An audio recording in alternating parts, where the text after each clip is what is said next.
Hey everyone, Alistair here. Hope you're doing okay. The summer months are upon us, which means two things. I need to wear more hats, and this is the part of our year when costs are high and support tends to dip. We know, believe me, things are tight everywhere at the moment, and unfortunately, that includes us. For those of you who support us already, thank you so much.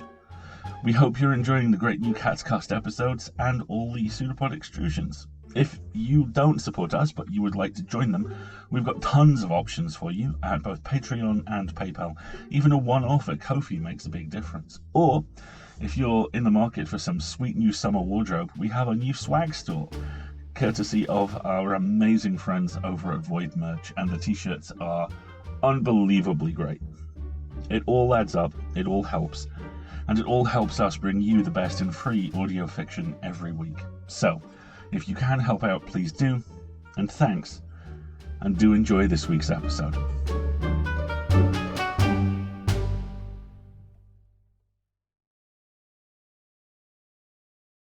Jamie thought it was a scratch at first, the little spidery mark at the base of his ribcage. It wasn't until it started spreading that he realized it was scar tissue, twisted and ropey, stretching across his belly, and it wasn't until the next day that he realized it was spelling words. You have been warned. You have been warned. You have been warned. Pseudopod, episode 822, for August 5th, 2022. The Experiment of Erich Weigert, by Sewell Peaslee. Narrated by Tony Serecchia, hosted by Kat Day, audio by Marty Perrett. Hey everyone, hope you're all doing okay. I'm Kat, assistant editor at Pseudopod, your host for this week. And guess what? It's the start of Weird Science Horror season. Wahaha! Speaking of science, I've been working very hard in the Pseudopod labs, and I've created a new assistant editor for us. Why, yes, he does look a lot like Scott Campbell, and that's because Scott is awesome, so I based this one on him. What do you mean, why not just use actual Scott? Oh, fine. I was having trouble with the power anyway. The weather never cooperates, does it? Never a good thunderstorm when you need one. I'll just shove these bits into the vault. All is fuel! Welcome to assistant editorship, Scott. This is going to be great. Right. Anyway, yes, the story. For this week, we have The Experiment of Erich Weigert by Sewell Peaslee. This story was originally published in Weird Tales in 1926. Sewell Peaslee Wright was an American science fiction writer, journalist, advertising writer, radio operator, pulp writer, and editor. Sewell served in the military during World War I and was a fan favourite of early pulp science fiction magazines. A regular contributor to Astounding Stories and Weird Tales, Wright is probably best remembered for his Vampires of Space, although it was not his best work. He was also a contributor to other magazines such as Muncie's Magazine and Collier's Weekly.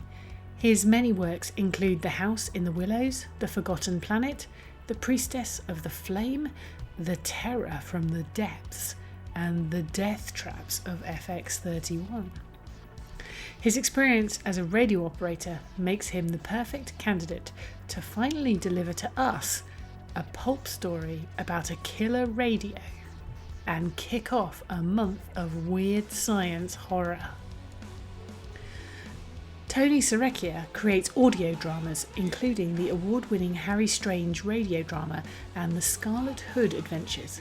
His Lady Sherlock Holmes Mysteries episode, The Lady in Red, performed at DragonCon and the National Audio Theatre Festival in 2021, won the NATF's Platinum Festival Fan Favourite Award.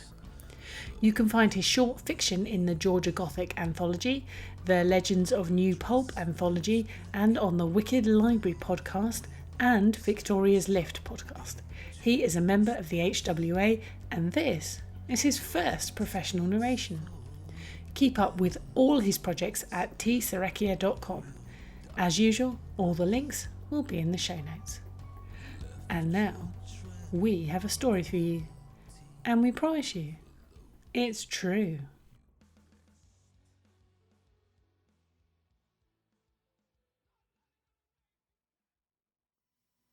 The Experiment of Erich Weigert, written by Sewell Peaslee Wright, read by Tony Serecchia.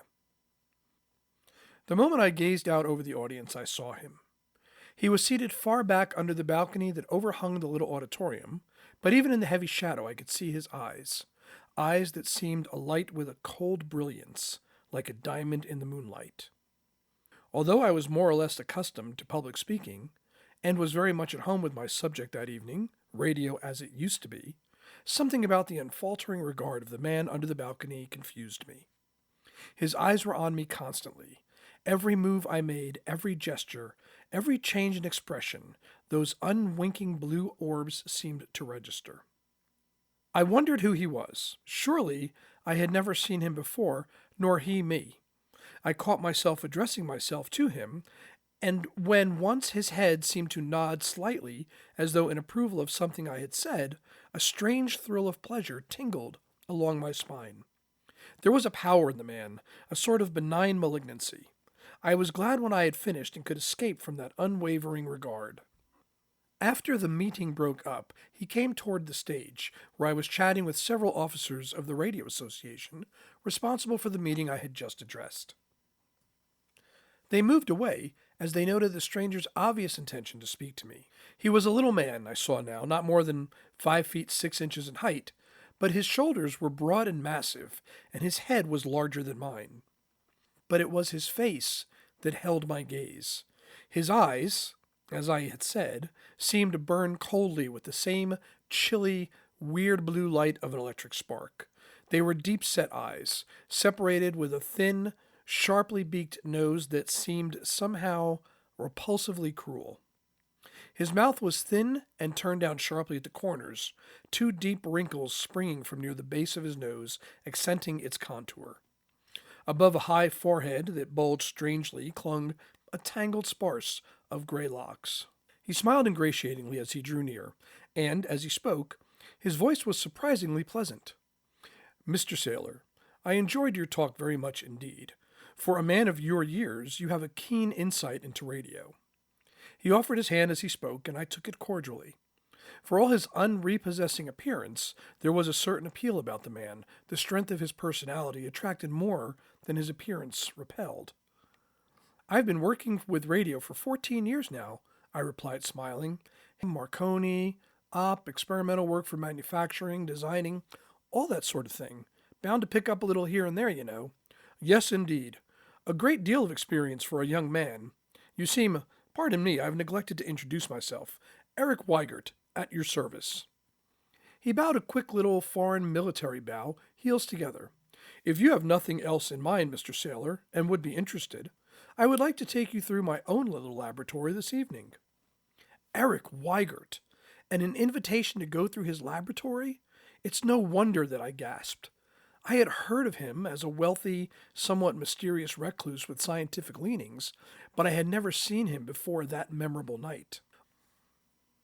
Weigert's machine soon whisked us out to his residence near the outskirts of the city. Only a few lights were burning as we turned in at the grass-grown drive, but I could make out the house as a massive, square pile, squat and ugly in the moonlight, topped with an octagonal cupola like some uncouth extrudents, its panes glaring bleakly over the rather extensive, high-walled grounds that surrounded the place. The door was opened by a young woman whom a moment later Weigert introduced as his wife. The affection and pride in his voice as he presented me struck me as being the first real feeling that he had evidenced since I had met him. He had a very real reason for his pride, for his wife was undeniably beautiful. The instant she raised her soft dark eyes to mine, I was struck almost dumb with their remarkable loveliness. I say almost struck dumb. I say that because to talk of love at first sight is to bring up visions of youthful exaggerations. It is true that as Vera Weigert and I looked into each other's eyes that night, something was born of that union, of glances that never died, that will never die. Call it what you will, for I must be on with my story. I remember but vaguely the trip through the big bare laboratory that Weigert had made of 2 adjoining rooms at one side of the house. Later, I became very well acquainted with the delicate instruments, the generators, the transformers, and the immense variety of tubes with which the laboratory was equipped. But that night my mind was too full of Vera Weigert. It was not until after Weigert invited me to a chair in front of the big fireplace in the front room, between himself and his wife, that the trend of this conversation began to make an impression on my mind. Your remark this evening that the mystery had all gone from radio, despite the fact that radio is doing greater marvels today than ever, struck me particularly, Weigert said with a nod of approval, glancing first at me then at his wife. It is true that today they hook up 8 tubes and hear from one coast to another, or perhaps one continent listens to another, with the power of the sending stations listed in many thousands of watts. It's like killing ants with a steamroller. In the days when we caught the buzz and scratch of spark signals 2,000 miles away and more with our crystals, silicon, galena, pericon, then there was mystery and romance to radio. Today, my barber's wife can twiddle with the switches and dial of her set and copy from coast to coast as easily as she can change the phonographs on her record. The scientist, the man with the imagination, has left that phase of radio far behind. It is a husk from which all the sweetness has been sucked. True, I nodded. I find no interest in radio communications now. But, sir, the transmission of photographs by radio, and we are doing that now, you know, fires my imagination. I have been working myself along those lines. I added somewhat timidly, for Erich Weigert had a terrific force of personality that made me feel very young beside him. Perhaps the day is not so far off when we shall be able to broadcast moving pictures as well as the music to accompany them. Abner, that is but a step, broke in Weigert, interrupting me with a sudden and unexpected violence. First code, then speech, then pictures. Good. A start, perhaps, but not more than a start, Mr. Saylor. He dropped his voice until it was little more than an insinuating whisper, and his eyes gleamed with indescribable earnestness. Thought. That's the thing, the transmission of thought. Through the ages they have tried it. Some have claimed to have perfected it, but it was never so. Between 2 particular individuals, perhaps, but it has never been made a science. Radio can make it a science, Mr. Saylor. Radio and I think he would have said more, but his wife deftly changed the subject, and Weigert allowed himself to be led by the soft leash of her voice. As for me, I was in sort of an uneasy paradise to be there beside her, to listen to her sweet voice, and the rest of the evening flew by far too quickly. For days after, 2 voices ruled my brain. One was her soft, "Good night, Mr. Saylor," and the other was Erich Weigert's cordial invitation to return to talk radio again some other night very soon. Should I go? Or should I heed the warning that my inner self shrieked in my mental ears? Should I place myself as one side of the triangle? And such a triangle. It was very evident that Weigert was wildly in love with his young wife, and with his temperament and personality. But why prolong the debate that raged in my mind? You know, if you have ever been a man and young, how it was decided. I went not once, but many times. I think Erich Weigert grew for me a real affection. I could follow him along the lesser-trodden paths of radio research, and could even lead him into some of the ramifications of the great science. My ideas, or at least many of them, agreed with his own. And to the man who had cut himself off from the rest of the world that he might devote himself to his work, I suppose I was a welcome contact point with the outside. It was the love that waxed and grew between Vera and myself that caused the most concern. There was that between us that made every moment near her a bitter paradise, a joyous hell, and that she responded to my passion with a love as great as my own, I had only to look into her eyes to see. A quick pressure of her hand, a touch on the arm in passing, little things, yet they were all we had, and they were enough to drive me to any madness. One night, Weigert excused himself for a moment to fetch something from the laboratory. As he disappeared through the heavy drapes, her eyes met mine, and for a long moment we sat, drinking deep of the forbidden draught. Then, compelled by a force greater than the will of either of us, we rose to our feet, and an instant later I held her in my arms, my lips crushed on hers. I thought I had caught out of the corner of my eye a movement of the drapes across the door, and she detected my sudden start. "What is it, dear?" she whispered. "Nothing. But I thought the drapes moved just then. It startled me for a moment." "It might have been him," she whispered fiercely. "He is a devil. He knows everything. Perhaps—" But before she could finish, we heard his steps coming down the hall, and we hastened to seat ourselves. Evidently, Weigert had not been spying on us, for he was his normal self when he entered the room. Intensely jealous though he was, he had never seemed to see the love that was between his wife and me. I should have read the man better.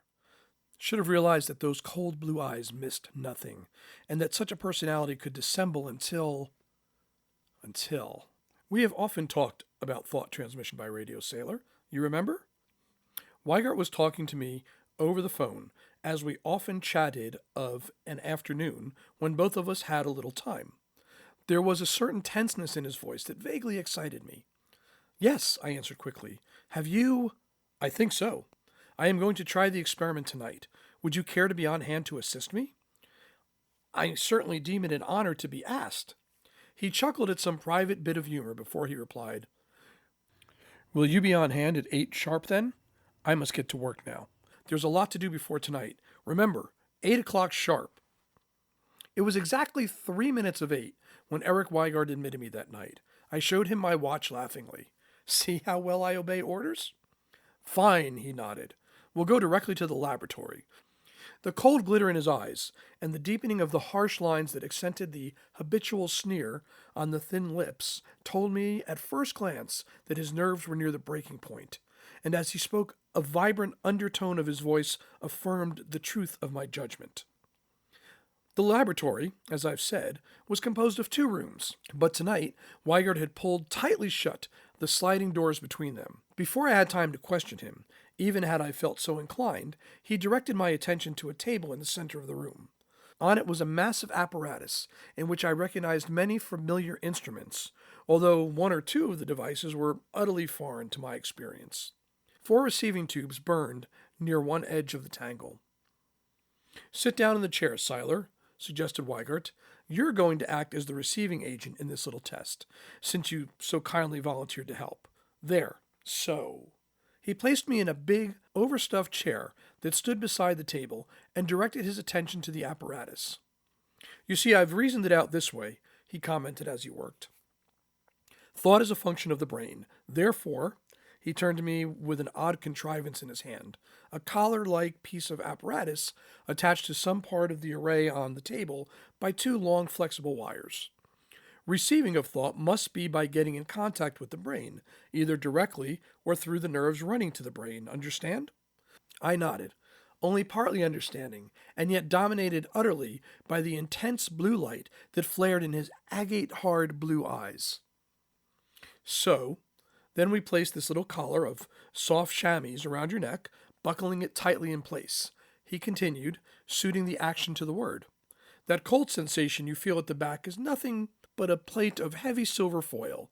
Its function is to conduct the nerve cable of your spinal column through the impulses after they are sufficiently amplified and energized by this apparatus." For a few minutes he seemed to forget me utterly, and he leaned over the apparatus on the table, inspecting it, testing and adjusting. I watched him curiously, a premonition of evil settling down over me as a cold ocean fog rolls down into the lowlands. I was glad when he finally straightened up and once more spoke. "Everything seems to be all ready," he said. "I'm not quite sure what current will be needed here, so I'll cut out this potentiometer slowly. You tell me," and he put his face close to mine and glared down into my eyes, "what you feel." "But the other subject," I ventured. "Who is transmitting?" "The other subject," he said curtly, "is in the next room. Keep your mind as free from outside thoughts as you can. Close your eyes. Relax." In the stillness of the room, I could hear the slight scrape of the contact arm over the wires of the potentiometer, but save for a nervous tickle up and down my spine, I could feel nothing. "Not enough, huh?" questioned Weigert, evidently watching my impassive face. I shook my head. The potentiometer scraped again, and I became aware of a soft warmness in the region directly under the metal plate, a warmth that crept upward until it suffused with the whole base of my brain. There was a sort of undulating quality about it that made me dizzy, that seemed to make me reel and sway even as I sat ensconced in the broad arms of the chair. It begins to make itself felt? I opened my eyes with a little start. His voice seemed to come from some outer world. Weigert was peering down at me, his blue eyes alight with scientific fervor. Or was it something more? He scowled as he saw my eyes open. "Keep your eyes shut," he commanded harshly. "How can the experiment succeed if you disobey orders?" I closed my eyes, sank back into the chair, and again the surging heat swept upward into my brain. I heard the potentiometer scrape more and more. It's hard to put down in black and white that which sounds so incredible that I myself can hardly believe it, but I shall try. The pulsation of the warm waves increased, slowly at first, and then with a sudden rush. Although my eyes were tightly shut, the impression of great red roaring flames swept before me as though my face were buried in the very fountain of fire. And then, gradually, a thought was born in my mind. Not a thought as it springs to the normal conscious mind, but a thought from without forced itself into my mind and grew there, swelling from an unrecognizable seed to a palpitant growth. And the thought that had been planted in my mind, and that grew there so vividly, as if before some inner eye, was a thought of love. Love as boundless as space itself, as real and actual as a mighty block of granite. Love for me. Soundless, formless words, as intangible and elusive as wisps of mist, swam through my bursting brain. Words of affection, endearment, sacrifice, love. I was aware, too, of another element, as though the picture was shot through with intermittent flashes of red, disrupting light. Pain, agony, fear, despair. These were the things that were marring the beauty of my inward vision. I could feel my face writhe with the beauty and the horror of it all, but it held me enthralled in its mysterious grasp. I wanted to tear the accursed thing from my throat, to leap up to cry aloud. Suddenly, totally, the torture stopped. There were only the warm, throbbing waves of feeling inundating my brain. I opened my eyes and leaped from the chair, cursing. "What damnable thing is this you have here?" I shouted. "I have been to hell and back. I should have gone crazy had you not turned it off when you did." The eager, curious light went from Erich Weigert's eyes, and in its place came a glint of sardonic amusement. "I did not turn it off," he said calmly, "but I can imagine why you thought I did." He deftly removed the band around my neck and tossed it carelessly onto the table. "And now, would you not like to see the other subject? The sender?" An icy chill gripped my every nerve and sinew. There was something diabolically sinister in the man's face and the soft tones of his voice. I nodded dumbly, still dazed from the experiment, and stumbled in his wake to the closed double doors. He slid the doors open and stood aside that I might enter. On an operating table near the door lay a figure covered with a long white sheet. The faint odor of an anesthetic came to my nostrils, but there was something about the absolute deathly stillness of the supine figure that told me I was in the presence of death itself. Trembling, the blood draining from my face, I stood and stared at the still figure, and at the instrument-littered table beside the operating table. 3 small wires from the maze of instruments on the table disappeared under the edge of the sheet. 2 big transmitting tubes glowed yellowly in the bright light that flooded the room. A dim, horrible idea began to take shape in my mind. "See?" chuckled Weigert, his voice grating on the silence like the screech of a rusty hinge. "The sending subject." He strode forward and tore the sheet from the figure. I felt my knees tremble beneath me, and I leaned against the wall for support. There, on the table, dressed in a simple white robe, lay the body of Vera Weigert. My eyes refused to move from the fearful sight. A spot above either ear had been shaved, and on the scalp thus exposed a red circle with edges. Oh my God! "Just as the receiving element must work directly upon the nerve trunk," I heard Weigert saying, "the sending must be done, at least with the crude apparatus I have, direct from the emanating source. That, of course, is the brain. Hence the trufine that seems to strike you as so interesting. This little band passes under the head as you see, and presses 2 silver discs directly upon the brain, or, strictly speaking, upon the dura mater, to get the desired contact. Faster and faster the man spoke. Or did my reeling senses imagine that? His voice, from a calm, scientific monotone, rose almost to a shriek. There she is, sailor. Why don't you caress her hand now? Why don't you hold her close and press her lips now, man? There she is, and with the last spark of her energy, she sent you a message, sailor. What was the message? You won't tell me. It must have been wonderful. Wonderful! I knew the experiment would be a success. You two loved each other. You were attuned as two human beings seldom are attuned. It was an ideal opportunity to prove that I was right, that thought could be transmitted, and to avenge myself upon a faithless wife and a faithless friend. I tried to speak, but my dry tongue refused to move from the roof of my mouth. But he saw my throat move, and he chuckled again. You would deny it, eh? Well, no matter. Let me tell you how I did it. It'll interest you. I told her what I was going to do. Told her that if she did not submit, I would take your life as the penalty.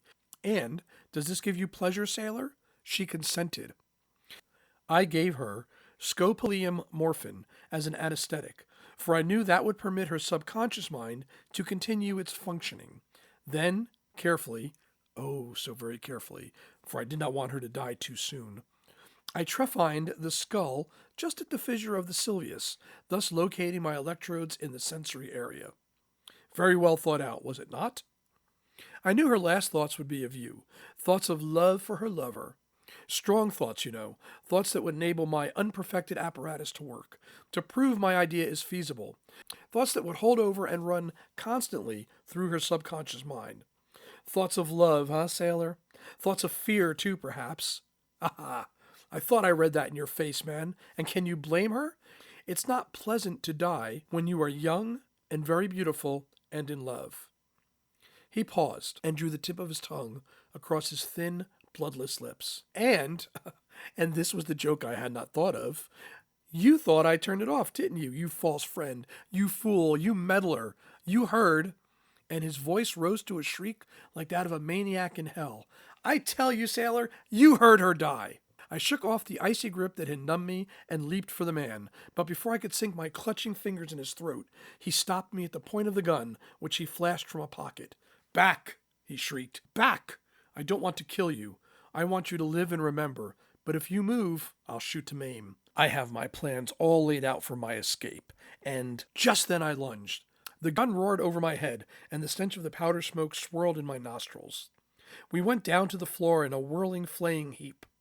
The instrument table fell over with a terrific crash, and as I fought, I saw out of the corner of my eye a flicker of red flame shoot up as the tangled high-voltage wires hissed their danger signal. It was over in a few minutes. He was a maniac, and fought with a maniac's strength, but I was possessed of 10,000 devils. I wrenched the gun from his hand, and put it to his head, holding him down with my body, and my left arm was in a wrestling hold I had learned years ago. His cold blue eyes looked up into mine, glinting with sardonic amusement. And now, for the great experiment, he said, panting. Shoot. I glanced at the still figure on the operating table. The flames were beginning to roar now, and they were licking fiercely at the woodwork. Then, I placed the gun directly above his ear, closed my eyes, and pulled the trigger. I never looked back. The papers ran a story of a recluse and his wife trapped in a night fire, their bodies so burned that they could not detect the holes, both just above the ear. But I know, oh, I know, I who heard or felt or lived a woman's dying thoughts, I know. And tonight, just as soon as I write the last words of this, I shall know more, for then I shall put the same gun to my head, carefully just above the ear, and pull the trigger.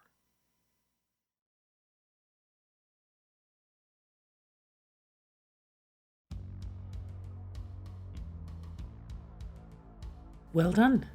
You've survived another story. So, that was our first piece of weird science. A cracking start, eh? And how perfectly appropriate that we, a horror podcast, should begin with a story about a deadly radio experiment. This is an old story, of course, and it is dated by its descriptions of radio as cutting-edge technology. But there are nonetheless elements that feel perfectly contemporary.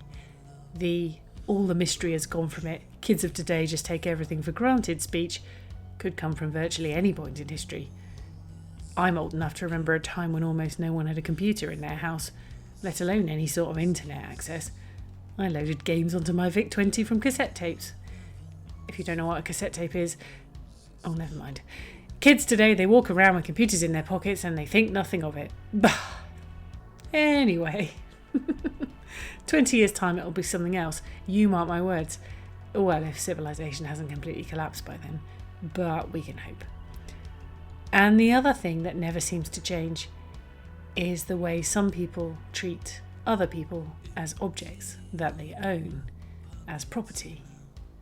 Evil, Sir Terry Pratchett said, begins when you begin to treat people as things. Not a new idea, and sadly, not an old one either. Here we see Weigert's poisonous possession of his wife.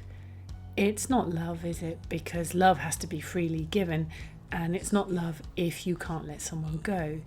If you so much cannot let them go that you'd rather they died than spent time with someone else, then, well, there are several words we could put on that, but none of them are love.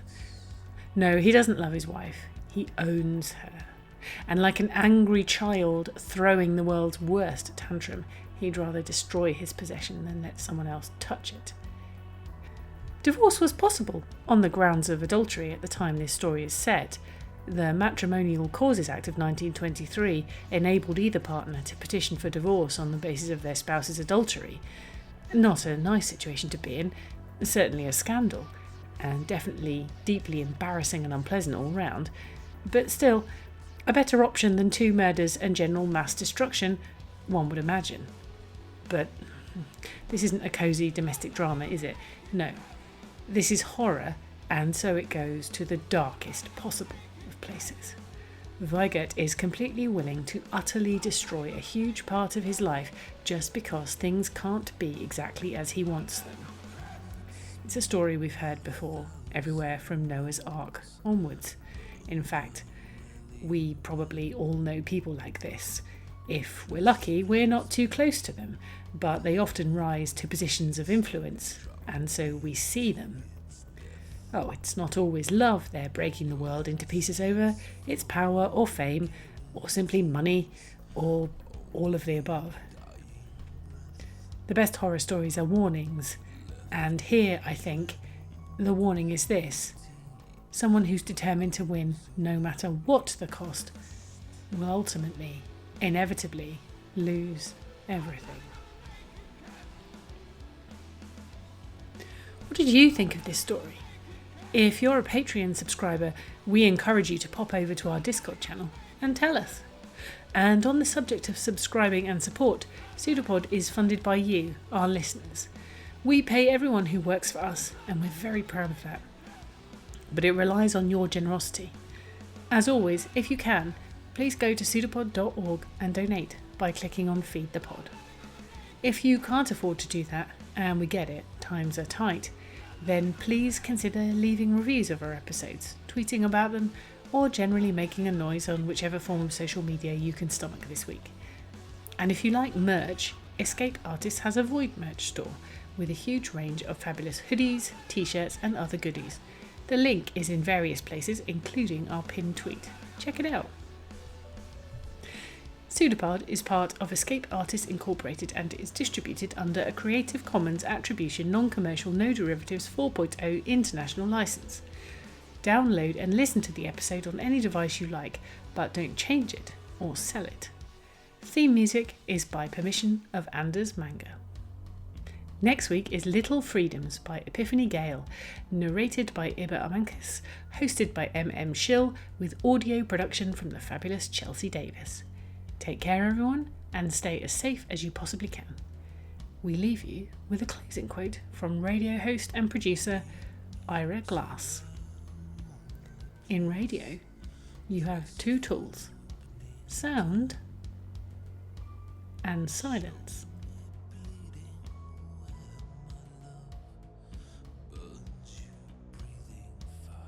It's a pseudopod. It's a big foot. It's all about podcasts these days.